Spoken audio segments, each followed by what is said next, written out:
ساتھ پیش کی جاتی ہیں۔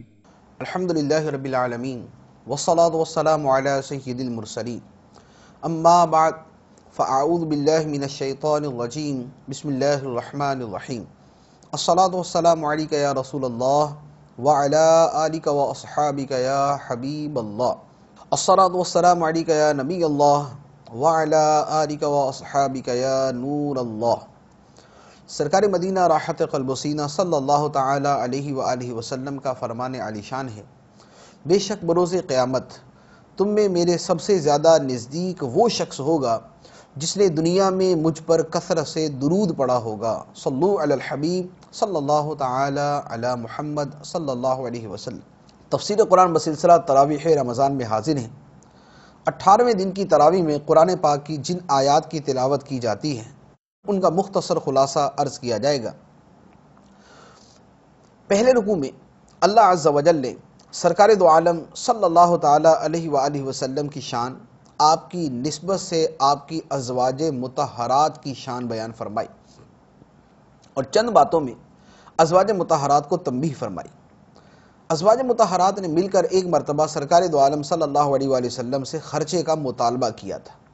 اس پر اللہ تبارک و تعالی نے ارشاد فرمایا، یا ایھا النبی، اے نبی، قل لازواجک ان کنتن تردن الحیاۃ الدنیا وزینتہا فتعالین امتعکن واسرحکن سراحا جمیلا۔ اے نبی، اپنی بیویوں سے فرما دو اگر تم دنیا کی زندگی اور اس کی آرائش چاہتی ہو تو آؤ تاکہ میں تمہیں مال دوں اور تمہیں اچھی طرح چھوڑ دوں۔ وَإِن كُنتُنَّ تُرِدْنَ اللَّهَ وَرَسُولَهُ وَالدَّارَ الْآخِرَةَ فَإِنَّ اللَّهَ أَعَدَّ لِلْمُحْسَنَاتِ مِنكُنَّ أَجْرًا عَظِيمًا۔ اور اگر تم اللہ اور اس کے رسول اور آخرت کا گھر چاہتی ہو تو بے شک اللہ نے تم میں سے نیکی کرنے والیوں کے لیے بڑا اجر تیار کر رکھا ہے۔ پھر ارشاد فرمایا، چند تنبیہات بیان کرتے ہوئے ارشاد فرمایا، یا نساء النبی، اے نبی کی بیویوں، لستن کاحد من النساء ان اتقیتن، تم اور عورتوں کی طرح نہیں ہو، تمہارا مقام و مرتبہ دوسری عورتوں جیسا نہیں ہے۔ فلا تخضعن بالقول، پس تم بات میں نرمی اختیار نہ کرو۔ فیطمع الذی فی قلبہ مرض وقلن قولا معروفا، کہ جس کے دل میں بری خواہش کا مرض ہے وہ لالچ کرے اور تم اچھی بات کہو۔ یعنی ازواج مطہرات سے فرمایا گیا کہ بات کرنے کے اندر بہت زیادہ نرمی اختیار نہ کریں تاکہ کسی کے دل میں برا خیال پیدا نہ ہو۔ اس کے بعد اللہ تبارک و تعالی نے پردے کا نہایت اہم حکم ارشاد فرمایا۔ وَقَرْنَ فِي بِيُوتِكُنَّ وَلَا تَبَرَّجْنَ تَبَرُّجَ الْجَاهِلِيَّةِ الْأُولَى وَأَقِمْنَ الصَّلَاةَ وَآتِينَ الزَّكَاةَ وَأَطِعْنَ اللَّهَ وَرَسُولَهُ انما یرید اللہ لیذہب عنکم الرجس اہل البیت ویطہرکم تطہیرا۔ اور اپنے گھروں میں ٹھہری رہو اور بے پردہ نہ رہو جیسے پہلی جاہلیت کی بے پردگی، اور نماز قائم رکھو اور زکوٰۃ دو اور اللہ اور اس کے رسول کا حکم مانو۔ اے نبی کے گھر والو، اللہ تو یہی چاہتا ہے کہ تم سے ہر ناپاکی دور فرما دے اور تمہیں پاک کر کے خوب صاف ستھرا کر دے۔ ایک تو اس میں پردے کا حکم بیان فرمایا، دوسرا اہل بیت کی شان بیان فرمائی۔ پردے کے حکم میں فرمایا کہ اپنے گھروں میں ٹھہری رہو اور جس طرح زمانہ جاہلیت میں جاہل عورتیں پھرتی تھی اس طرح نہ پھرو۔ زمانہ جاہلیت کے اندر جاہل عورتیں بے پردگی کیسے کرتی تھی؟ تنگ لباس پہن کر، چست لباس پہن کر، بھڑکیلے لباس پہن کر، ایسے لباس پہن کر کہ جس سے بدن نظر آئے، سینوں کو ابھار کر، گردنیں ننگی کر کے، بازو ننگے کر کے، سر ننگا کر کے، یہ زمانہ جاہلیت کی بے پردگی تھی، جس پر اللہ عز و جل فرما رہا ہے کہ زمانہ جاہلیت کی طرح بے پردہ نہ رہو۔ تو آج کا زمانہ یہ جاہلیت جدیدہ بلکہ اس سے بھی بدتر ہو چکا ہے کہ آج کے لباس میں جو بے حیائی کا عنصر ہے وہ زمانہ جاہلیت کی بے حیائی سے بڑھ چکا ہے۔ دوسری بات اس آیت مبارکہ میں جو ارشاد فرمائی وہ اہل بیت کی شان بیان فرمائی، جس میں سب سے اول ازواج مطہرات داخل ہیں کہ انہی کا تذکرہ چلتا آ رہا ہے۔ ارشاد فرمایا، اللہ یہ چاہتا ہے کہ اے اہل بیت تم سے ہر ناپاکی دور فرما دے اور تمہیں پاک کر کے خوب صاف ستھرا کر دے۔ سرکار دو عالم صلی اللہ علیہ وآلہ وسلم کی نسبت سے ازواج مطہرات، اہل بیت کرام سب کو مقام و مرتبہ ملا۔ اس کے بعد دوسرے رکوع میں اللہ تعالیٰ نے مسلمانوں کی شان بیان فرمائی۔ پہلے مسلمانوں ہی کا تذکرہ کیا، پھر آگے تفصیل کے ساتھ انہی کے اوصاف بیان کیے۔ ارشاد فرمایا ان المسلمین والمسلمات والمؤمنین والمؤمنات والقانتین والقانتات والصادقین والصادقات والصابرین والصابرات والخاشعین والخاشعات والمتصدقین والمتصدقات والصائمین والصائمات والحافظین فروجهم والحافظات والذاکرین اللہ کثیرا والذاکرات اعد اللہ لهم مغفرۃ واجرا عظیما۔ بے شک مسلمان مرد اور مسلمان عورتیں اور ایمان والے مرد اور ایمان والی عورتیں اور فرما بردار مرد اور فرما بردار عورتیں اور سچے مرد اور سچی عورتیں اور صبر کرنے والے اور صبر کرنے والیاں اور عاجزی کرنے والے اور عاجزی کرنے والیاں اور خیرات کرنے والے اور خیرات کرنے والیاں، روزہ رکھنے والے اور روزہ رکھنے والیاں، اور اپنی پارسائی کی حفاظت کرنے والے اور حفاظت کرنے والیاں، اور اللہ کو بہت یاد کرنے والے اور بہت یاد کرنے والیاں، ان سب کے لیے اللہ نے بخشش اور بڑا ثواب تیار کر رکھا ہے۔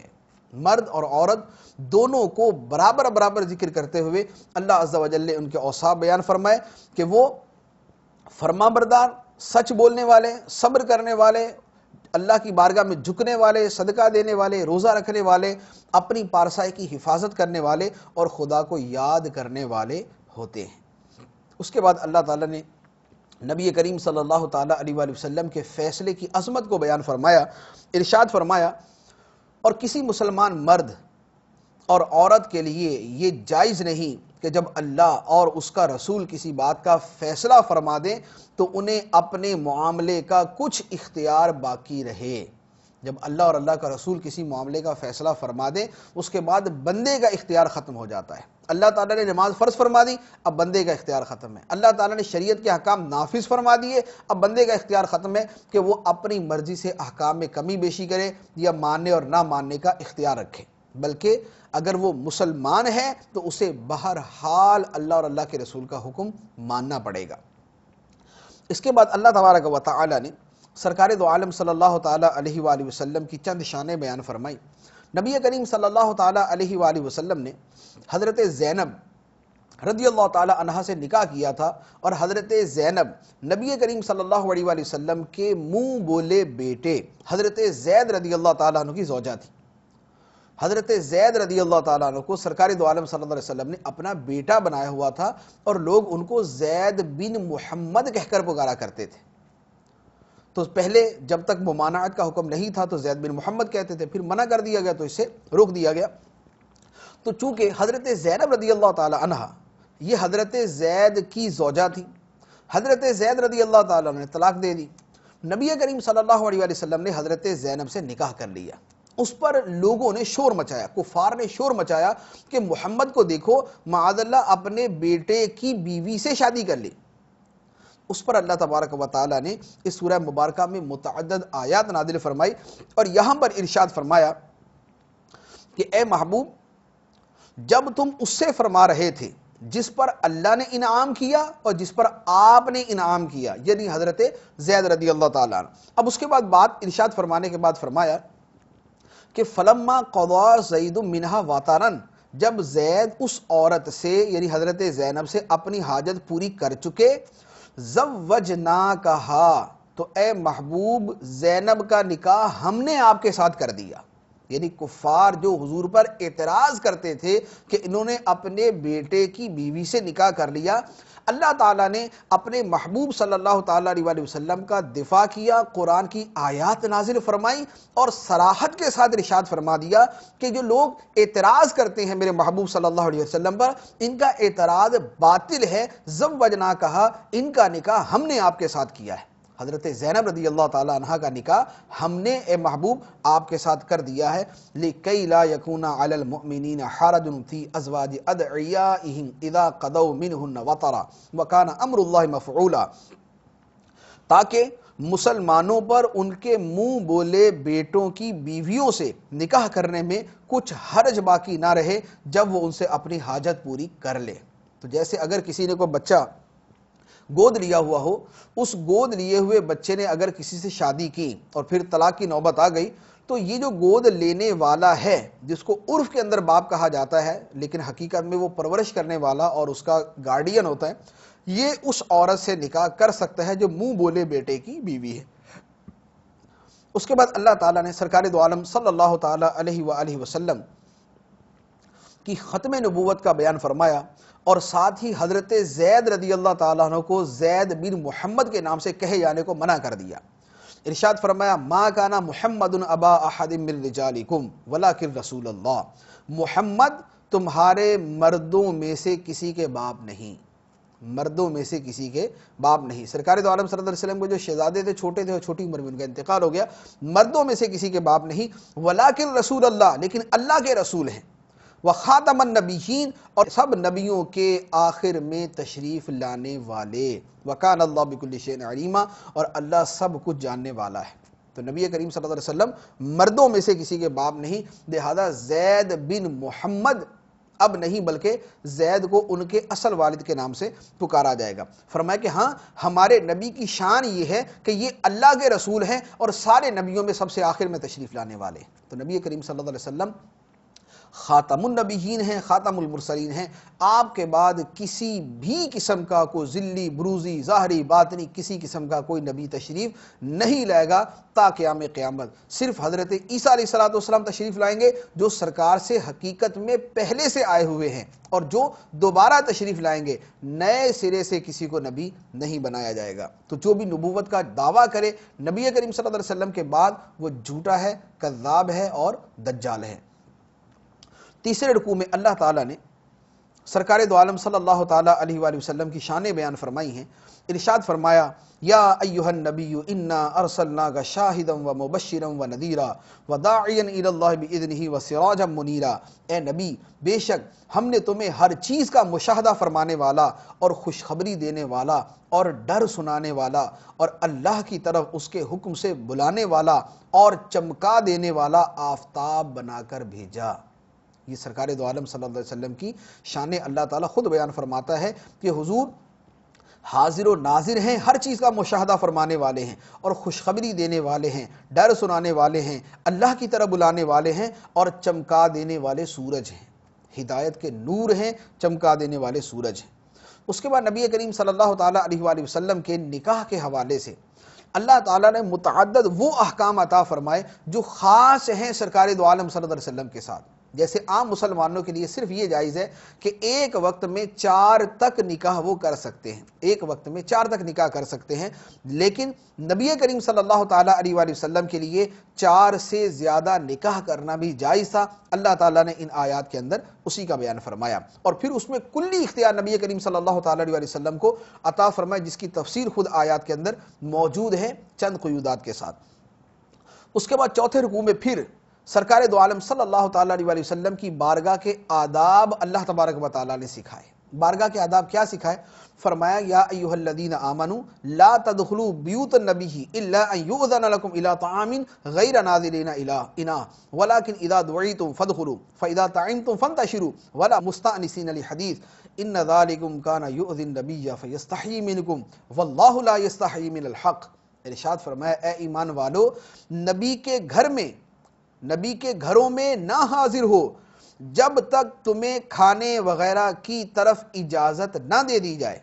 یوں نہیں کہ خود ہی اس کے پکنے کا انتظار کرتے رہو، ہاں جب تمہیں بلایا جائے تو آ جاؤ، داخل ہو جاؤ، پھر جب کھانا کھا لو تو چلے جاؤ، اور یہ نہ ہو کہ باتوں سے دل بہلاتے ہوئے بیٹھے رہو۔ بے شک یہ بات نبی کو ایذا دیتی تھی، لیکن وہ تمہارا لحاظ فرماتے تھے اور اللہ حق بیان فرمانے سے شرماتا نہیں۔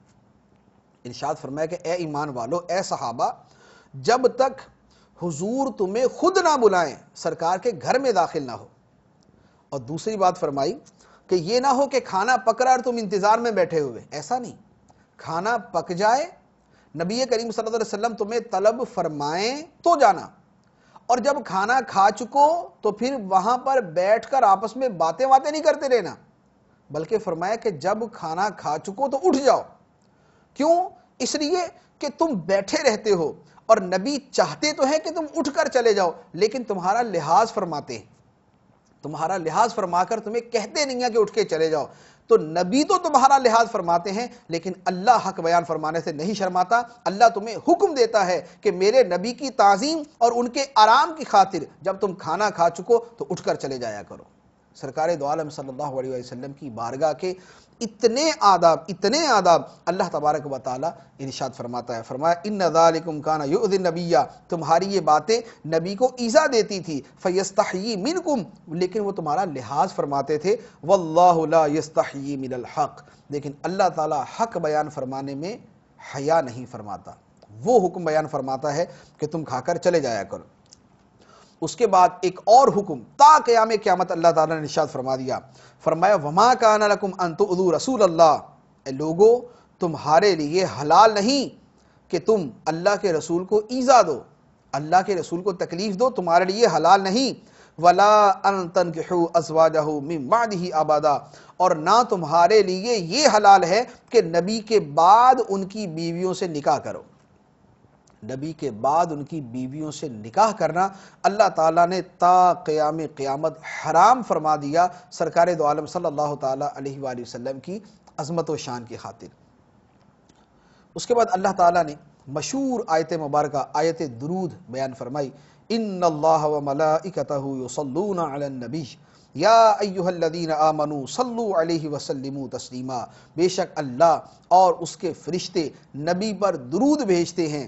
اے ایمان والو ان پر درود اور خوب سلام بھیجو، ان پر درود اور خوب سلام بھیجو. اس کے بعد ارشاد فرمایا، پھر سرکار دو عالم صلی اللہ علیہ وسلم کی شان بیان فرمائی. فرمایا بے شک وہ لوگ جو اللہ اور اللہ کے رسول کو ایذا دیتے ہیں، تکلیف دیتے ہیں، ان پر دنیا اور آخرت میں اللہ نے لعنت فرما دی ہے اور ان کے لیے اللہ نے رسوا کر دینے والا عذاب تیار کر رکھا ہے. جو اللہ اور اللہ کے رسول، ان الذین یؤذون اللہ ورسولہ، بے شک جو اللہ اور اللہ کے رسول کو ایذا دیتے ہیں اللہ نے ان پر لعنت کر دی دنیا اور آخرت میں. وَأَعَدَّ لَهُمْ عَذَابًا مُهِينًا، اور ان کے لیے رسوا کر دینے والا عذاب تیار کر رکھا ہے. اس کے بعد 5ویں رکوع میں اللہ تعالیٰ نے پردے کا حکم بیان فرمایا. ارشاد فرمایا یا ایھا النبی قل لأزواجک وبناتک ونساء المؤمنین یدنین علیہن من جلابیبہن ذالک ادنی ان یعرفن فلا یؤذین وکان اللہ غفورا رحیما. اے نبی اپنی بیویوں اور اپنی صاحبزادیوں اور مسلمانوں کی عورتوں سے فرما دو کہ اپنی چادروں کا ایک حصہ اپنے منہ پر ڈالے رکھیں. اپنی بیویوں سے فرما دے، اپنی صاحبزادیوں سے فرما دے، شہزادیوں سے، اور مسلمان عورتوں سے فرما دیں کہ اپنی چادروں کا ایک حصہ اپنے منہ پر ڈالے رکھیں. یہ قرآن کا کتنا صریح حکم ہے کہ چہرے کے پردے کے حوالے سے بھی تاکید فرمائی اور اس کی بھی رہنمائی فرمائی کہ اپنی چادروں کا ایک حصہ اپنے منہ پر ڈالے رکھیں. اس کے بعد اللہ تبارک و تعالی نے منافقوں کا پھر کافروں کا ذکر کیا. 6 رکوع کے اندر اللہ تعالی نے ارشاد فرمایا اے ایمان والو اللہ سے ڈرو اور سیدھی بات کہا کرو. یا ایھا الذین آمنوا اتقوا اللہ وقولوا قولا سدیدا، اے ایمان والو اللہ سے ڈرو اور سیدھی بات کہا کرو. خلاف شریعت بات اور ٹیڑھی میڑھی بات اس کے کرنے سے شریعت نے منع کیا. فرمایا کہ سیدھی بات کہا کرو. یصلح لکم اعمالکم ویغفر لکم ذنوبکم ومن یطع اللہ ورسولہ فقد فاز فوزا عظیما. اللہ تمہارے اعمال تمہارے لیے سنوار دے گا اور تمہارے گناہ بخش دے گا، اور جو اللہ اور اس کے رسول کی فرما برداری کرے اس نے بڑی کامیابی پائی. جو اللہ اور اللہ کے رسول کی فرما برداری کرے اس نے بڑی کامیابی پائی. اس کے بعد فرمایا انا عرضنا الامانۃ علی السماوات والارض والجبال فابین ان یحملنها واشفقن منها وحملها الانسان انه كان ظلوما جہولا. بے شک ہم نے آسمانوں اور زمین اور پہاڑوں پر امانت پیش فرمائی، آسمانوں اور زمین اور پہاڑوں پر امانت پیش فرمائی تو انہوں نے اس کے اٹھانے سے انکار کر دیا اور اس سے ڈر گئے، اور انسان نے اس امانت کو اٹھا لیا. بے شک وہ اپنی جان پر زیادتی کرنے والا بڑا نادان ہے. انسان کو فرمایا کہ انسان نے وہ بوجھ اٹھا لیا جس بوجھ کے اٹھانے سے آسمانوں زمین اور پہاڑوں نے انکار کر دیا تھا. انسان نے وہ بوجھ اٹھا لیا، بے شک وہ اپنی جان پر زیادتی کرنے والا بڑا نادان ہے. یہ بوجھ احکام تکلیفیہ کا بوجھ، اللہ تعالیٰ کے احکام پر عمل کرنے کا وعدہ اور عہد ہے جو بندے نے خدا سے کیا ہوا ہے۔ اس کے بعد 7ویں رکوع میں اللہ عز و جل نے لوح محفوظ کے بارے میں بیان فرمایا، کفار کے عقیدہ، کفار کے قیامت کے بارے میں جو اقوال تھے وہ بیان کیے، اس کا جواب دیا، اور پھر لوح محفوظ کے بارے میں ارشاد فرمایا وقال الذین کفروا لا تأتینا الساعۃ، کافر کہتے ہیں کہ ہم پر قیامت نہیں آئے گی۔ اے محبوب تم فرماؤ کیوں نہیں آئے گی؟ میرے رب کی قسم جو غیب جاننے والا ہے، بے شک وہ قیامت تم پر ضرور آئے گی، آسمانوں اور زمین میں ذرہ برابر کوئی چیز اس سے پوشیدہ نہیں، اور ذرے سے بھی کوئی چھوٹی اور بڑی چیز نہیں، مگر ایک صاف بیان کر دینے والی کتاب لوح محفوظ میں لکھی ہوئی ہے۔ تو اللہ تعالیٰ کے علم میں ہر شے ہے اور قیامت ضرور آئے گی۔ اس کے بعد اگلے رکوع میں 8ویں رکوع میں اللہ تعالیٰ نے حضرت داؤد علیہ السلام، حضرت سلیمان علیہ السلام کے معجزات بیان کیے۔ پہاڑ اور پرندے حضرت داؤد علیہ السلام کے ساتھ مل کر اللہ کی تسبیح پڑھا کرتے تھے۔ پہاڑ اور پرندے حضرت داؤد علیہ السلام اللہ کا ذکر کرتے، اللہ کی تسبیح کرتے، تو پہاڑ اور پرندے آپ کے ساتھ مل کر خدا کو یاد کیا کرتے تھے۔ فرمایا ہم نے یہ معجزہ حضرت داؤد علیہ السلام کو عطا کیا۔ اور وَأَلَنَّا لَهُ الْحَدِيدَ، اور لوہا حضرت داؤد کے ہاتھ میں موم کر دیا، وہ لوہے کو جیسے چاہتے اپنے ہاتھوں سے موڑ لیتے اور جو چاہتے اس سے بنا لیتے۔ حضرت داؤد علیہ السلام زرے بنانے کا کام کیا کرتے تھے۔ پھر حضرت سلیمان علیہ السلام کے معجزات بیان کیے۔ فرمایا کہ سلیمان علیہ السلام کے لیے ہوا ہم نے ان کے قابو میں دے دی، 1 مہینے کی مسافت وہ ہوا 1 دن میں طے کرتی تھی، 1 مہینے کی مسافت 1 دن میں طے کرتی تھی۔ حضرت سلیمان علیہ السلام کے قابو میں ہم نے جن دے دیے، حضرت سلیمان علیہ السلام جو حکم دیتے وہ جن کیا کرتے۔ سلیمان علیہ السلام کے لیے وہ اونچے اونچے محل بناتے، تصویریں بناتے، بڑے بڑے حوض بناتے۔ ان کی شریعت میں تصویریں جائز تھی، اس لیے اجازت تھی۔ تو یہ سارے کام جو ہے یہ حضرت سلیمان علیہ السلام کے حکم پر کیا کرتے تھے، اور اللہ تعالیٰ نے یہ سارے اختیارات اور سارے مقام و مراتب دے کر ارشاد فرمایا کہ اے آل داؤد، اے داؤد والو، شکر کا کام کرو، اور میرے بندوں میں شکر کرنے والے کم ہیں، میرے بندوں میں شکر کرنے والے کم ہیں۔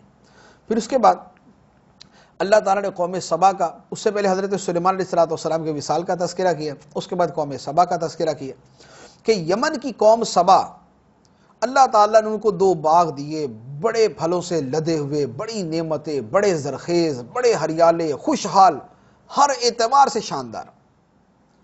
لیکن قوم سبا نے اللہ کے شکر سے منہ پھیرا، اللہ تعالیٰ نے نعمتیں دی، انہوں نے شکر ادا نہ کیا، شکر سے منہ پھیرا، تو اللہ تعالیٰ نے ان پر عذاب بھیجا۔ فَأَرْسَلْنَا عَلَيْهِمْ سَيْلَ الْعَرِمِ وَبَدَّلْنَاهُمْ بِجَنَّتَيْنِ جَنَّتَيْنِ ذَوَاتَيْ أُكُلٍ خَمْطٍ وَأَثْلٍ وَشَيْءٍ مِّن سِدْرٍ قَلِيلٍ۔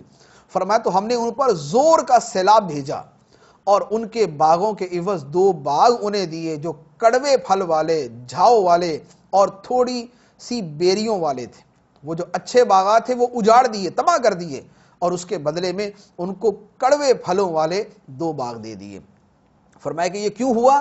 ذالک جزیناہم بما کفروا، ہم نے انہیں ان کی ناشکری کی وجہ سے یہ بدلہ دیا، قوم سبا کو ان کی ناشکری کی وجہ سے یہ بدلہ دیا۔ وَهَلْ نُجَازِي إِلَّا الْكَفُورَ، اور ہم اسی کو سزا دیتے ہیں جو ناشکرا ہو، ہم اسی کو سزا دیتے ہیں جو ناشکرا ہو۔ خدا کی ہر نعمت پر اللہ تعالیٰ کا شکر ادا کرنا چاہیے۔ اس کے بعد 9ویں رکوع کے اندر شرک کا رد کیا اور سرکار دو عالم صلی اللہ علیہ وسلم کی رسالت عامہ کا بیان کیا۔ وَمَا أَرْسَلْنَاكَ إِلَّا كَافَّةً لِلنَّاسِ بَشِيرًا وَنَذِيرًا، اور اے محبوب ہم نے آپ کو تمام لوگوں کے لیے خوشخبری دینے والا اور ڈر سنانے والا بنا کر بھیجا ہے، ساری انسانیت کے لیے سرکار دو عالم صلی اللہ علیہ وسلم رسول بن کر آئے۔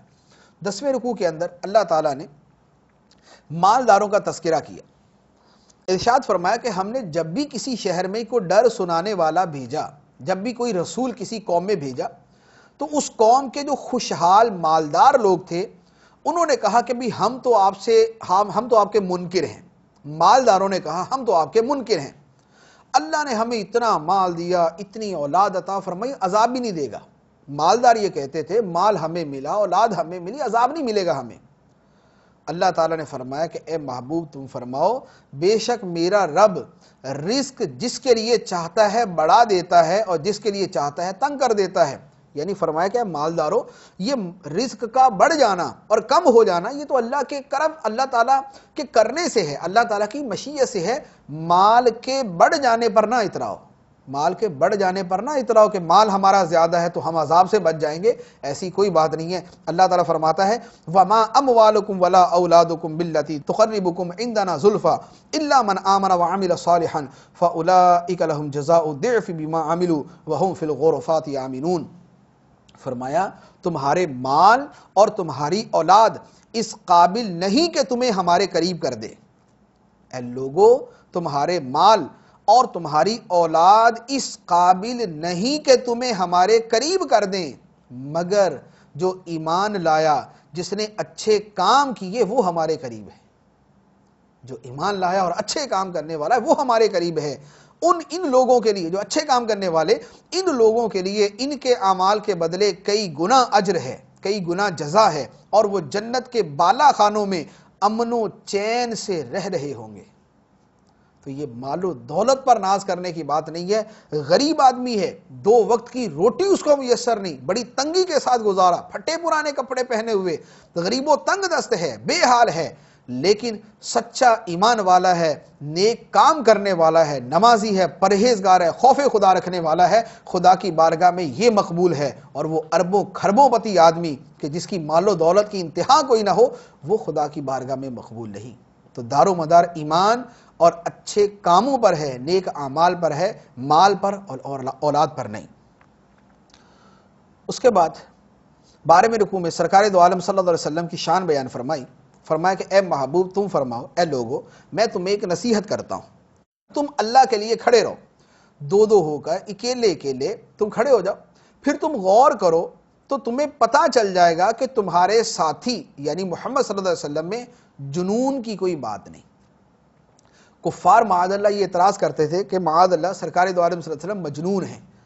تو اللہ تعالیٰ نے فرمایا کہ اے محبوب تم ان سے فرماؤ کہ اے لوگو تم 2 مل جاؤ، ایک ایک کھڑے ہو جاؤ، غور کرو کہ محمد صلی اللہ علیہ وسلم کے بارے میں غور کرو، ان کی سیرت کے بارے میں، ان کے کردار کے بارے میں، ان کے کمالات کے بارے میں، ان کی زندگی کے بارے میں، ان کے ماضی کے بارے میں، ان کے حال کے بارے میں، ان کی باتوں کے بارے میں، ان کے اقوال کے بارے میں، ان کے افعال کے بارے میں، نبی کریم صلی اللہ علیہ وسلم کی سیرت کے ہر پہلو کو لے کر غور کر لو. تمہیں پتہ چل جائے گا کہ جنون نام کی کوئی چیز میرے محبوب صلی اللہ علیہ وسلم کے اندر نہیں، بلکہ یہ تو کامل ترین عقل والے ہیں، کائنات کے اندر سب سے کامل عقل والے نبی کریم صلی اللہ علیہ وسلم ہیں.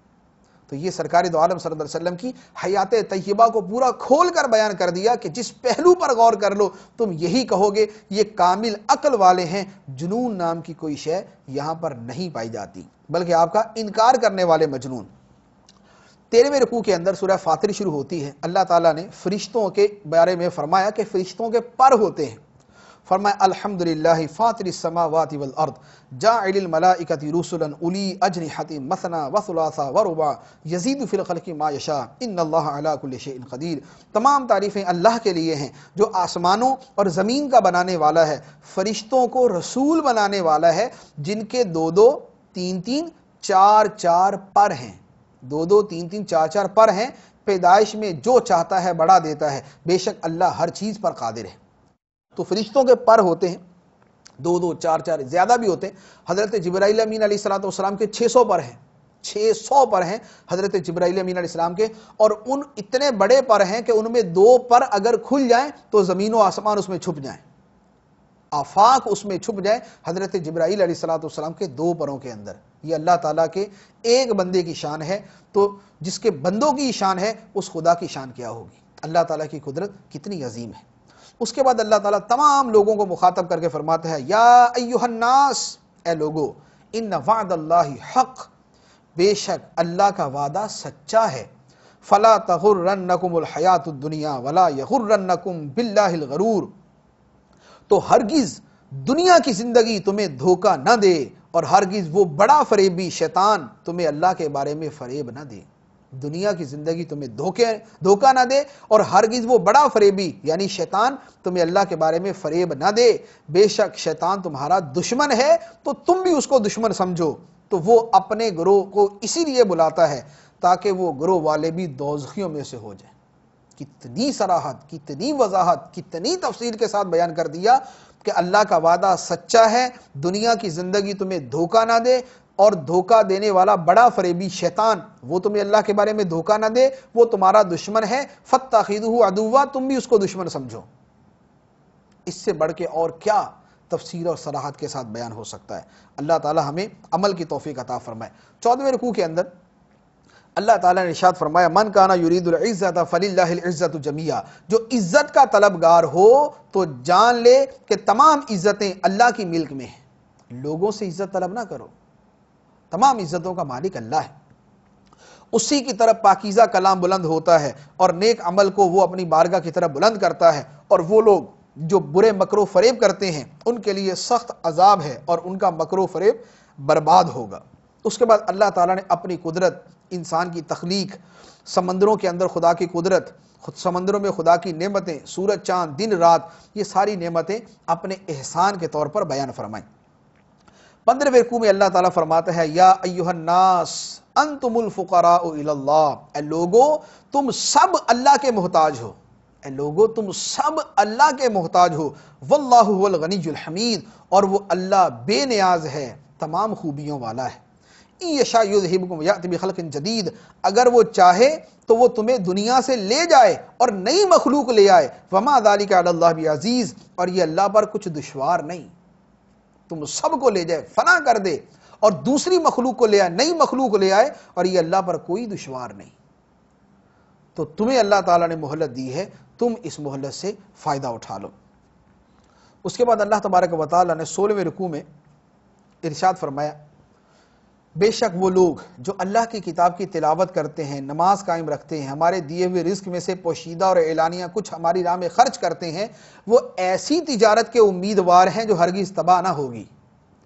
جو نماز پڑھنے والا، جو اللہ کی کتاب کی تلاوت کرنے والا، نماز پڑھنے والا، راہ خدا میں خرچ کرنے والا، وہ ایسی تجارت کر رہا ہے جو تجارت کبھی تباہ نہ ہوگی بلکہ نفع ہی نفع لے کر آئے گی۔ کتاب اللہ کی تلاوت کرنا، قرآن کی تلاوت کرنا، نماز پڑھنا، راہ خدا میں خرچ کرنا، یہ بڑی برکت والی تجارت، نیکیوں کی تجارت، یہ ثواب کی تجارت، یہ اجر کی تجارت۔ اس کے بعد اللہ تعالیٰ نے جنتیوں کا بیان فرمایا کہ جو نیکیوں میں سبقت لے جانے والے ہیں، اللہ تعالیٰ ان کو ایسے باغات دے گا جن میں داخل ہوں گے، یحلون فیہا من اساور من ذہب ولؤلؤا ولباسهم فیہا حریر، انہیں ان باغوں میں سونے کے کنگن اور موتی پہنائے جائیں گے اور وہاں ان کا لباس ریشمی ہوگا۔ جنتیوں کو جنت میں سونے کے کنگن اور موتی پہنائے جائیں گے اور ریشم کا لباس پہنایا جائے گا، اور وہ جنتی خدا کی بارگاہ میں عرض کریں گے الحمدللہ الذی اذھب عنا الحزن ان ربنا لغفور شکور، اور وہ کہیں گے سب خوبیاں اس اللہ کے لیے جس نے ہم سے غم دور کر دیا، بے شک ہمارا رب بخشنے والا، قدر فرمانے والا ہے، وہ قدر کرتا ہے نیک اعمال کرنے والوں کی۔ اس کے بعد جہنمیوں کا تذکرہ ہے۔ اس کے بعد اللہ تعالیٰ نے کفار کی مذمت بیان فرمائی، فرمایا فمن کافر فعلیہ کفر ولا یزید الکافرین کفرہم عند ربہم الا مقتا ولا یزید الکافرین کفرہم الا خسارا، فرمایا کہ جو کفر کرے تو اس کے کفر کا وبال اسی پر ہے، اور کافروں کا کفر ان کے رب کے پاس غضب ہی کو بڑھاتا ہے، اور کافروں کا کفر ان کے نقصان میں ہی اضافہ کرتا ہے۔ اس کے بعد اللہ تبارک و تعالی نے فرمایا کہ زمین میں چل پھر کر پہلے لوگوں کا انجام دیکھو اور عبرت حاصل کرو۔ پھر اس کے بعد فرمایا کہ اگر اللہ لوگوں کے اعمال کی وجہ سے ان کو دنیا میں پکڑ لے تو دنیا میں بسنے والا کوئی باقی نہ رہے۔ اگر لوگوں کے گناہوں کی وجہ سے اللہ تعالیٰ لوگوں کو دنیا میں پکڑ لے تو دنیا میں بسنے والا کوئی انسان باقی نہ رہے۔ وَلَٰكِن يُؤَخِّرُهُمْ إِلَىٰ أَجَلٍ مُّسَمًّى، لیکن اللہ تعالیٰ ایک مقررہ مدت تک لوگوں کو ڈھیل دیتا ہے، لوگوں کو ایک مقررہ مدت تک ڈھیل دیتا ہے۔ فَإِذَا جَاءَ أَجَلُهُمْ، جب وہ مدت آ جائے گی، فَإِنَّ اللَّهَ كَانَ بِعِبَادِهِ بَصِيرًا، تو بے شک اللہ اپنے تمام بندوں کو دیکھ رہا ہے۔ وہ مقررہ مدت آئے گی، پھر حساب کتاب ہوگا، اور وہ مقررہ مدت قیامت کا دن ہے، جب تک مہلت ملی ہوئی ہے، قیامت کے دن ایک ایک عمل کا حساب ہوگا۔ اللہ تبارک و تعالی ہمیں اپنے فرما بردار بندوں میں شامل فرمائے اور ہمیں گناہوں سے بچنے کی توفیق عطا فرمائے، نیکیوں سے محبت عطا فرمائے، آمین بجاہ النبی الامین صلی اللہ تعالی علیہ وسلم۔